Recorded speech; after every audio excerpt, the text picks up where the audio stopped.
if I lay down and I play dead and I stay dead, maybe you'll get sick of being the monster out of my head, under my bed. Think you're something out of my nightmares, standing right there. But if I lay down and I play dead and I stay dead, then will you get bored of killing me? Tantum verde lajša bolečino in oteklino pri vnetju v ustni votlini in žrelu. Pred uporabo natančno preberite navodilo. O tveganju in neželenih učinkih se posvetujte z zdravnikom ali s farmacevtom. Onitek zdravilni lak za zdravljenje zmernih do blagih glivičnih okužb nohtov.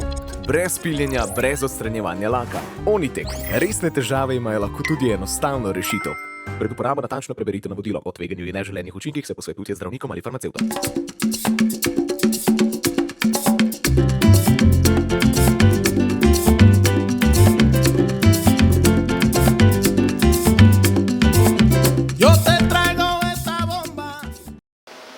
Osebno tega ne podpiram z vidika, bom rekel, političnega vidika, ampak sodbe sodišč spoštujem in sprejemam in to je odločitev sodišča, da treba spoštovati. Tukaj se lahko samo strinjamo, pač sodišče je odločilo, zame je to, kar je sodišče odločilo, relevantno. Naj pa ob tem dodam, da tudi v Evropskem parlamentu velikokrat glasujemo o odvzemu poslanske imunitete našim kolegom za različne stvari, tudi za prometne prekrške ali pa karkoli, ker so postavljeni pred njihove organe pregona in potem mora o tem, ali imajo poslansko imuniteto, odločati tudi parlament.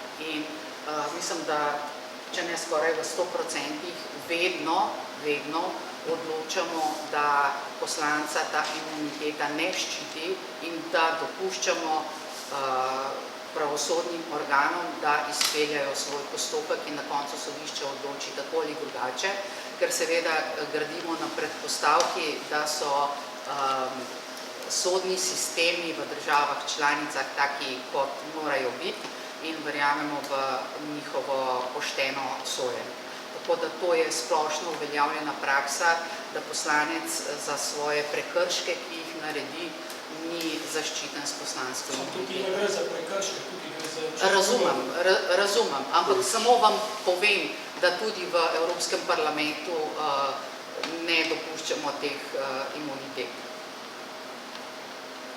Politično ne podpiram tega. Mislim, da so Španci tudi to, kar se pri njih takrat dogaja, ne spominjali na neke druge čase, ki so se pri nas zgodili.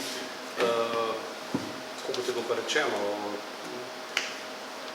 razmejitev oblasti moramo pač spoštovati, če mi ne bomo naredili bo. Vi ste najprej glasovali o odvzemu parlamentu. Kako so oni predložili? Ja, tako kot sem vam rekla. V parlamentu ste glasovali za. Vedno glasujemo tako. In prepuščamo potem sodišču, da odloči.